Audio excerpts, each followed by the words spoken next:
think the budget reflects why the Finance Committee and the Board of Supervisors is charging forward with looking longer term and trying to develop a 5-year plan. It's a budget that continues to be challenging, I'm sure, for the township manager and everyone involved. $13.1 million in expenses, if I remember correctly, $12 million in revenue.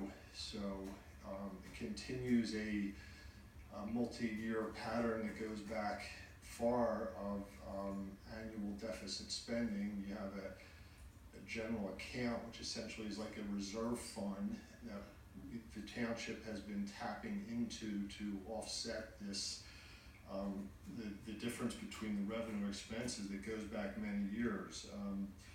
2016, the general fund was at 3.3 million, end of 2017 is with 3.1 million, end of 2018, 2.5 million, end of this year projected to be 2.4 million, and at the end of next year, after the 2020 budget, it's projected to be at 1.3 million.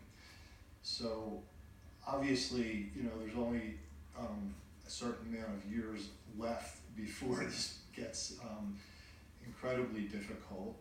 We naturally want to take a step back and assess, are there ever any revenue enhancement, first non-tax revenue enhancement opportunities. I don't think there's any silver bullets there. I think the public knows that Newtown Township is highly dependent upon the earned income tax. Of that $12 million in revenue, almost 2/3 of it is from earned income tax. We know we've taken a hit from the Lockheed Martin, $700,000 a year many years ago. We've taken a hit from neighboring municipalities who have enacted their own EIT.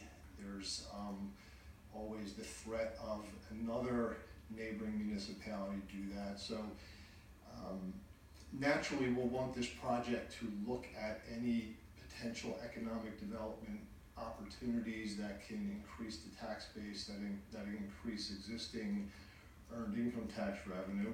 At the same time, again, I don't think there's any silver bullets. If you look at the expense side, it's you know, largely the police force and public works and emergency management services. I don't think the public would expect anything less than an appropriate level of services in those areas, but this project will allow us to benchmark the efficiency of the township, the size of our emergency services and police force. It'll allow us to project out 5 years so that we have a better feel for, you know, what's going to have to happen one way or the other. It will look at the debt that's on the balance sheet and see if there's opportunities for refinancing. You know, anywhere where there's opportunities to save money on the expense side, increase revenue. So, you know, it's what I said to begin with. It's a budget that reflects why I think it's responsible for the township to be taking a hard look into the future, because at some point, you know, it's not going to continue to sustain itself on the path that it's on.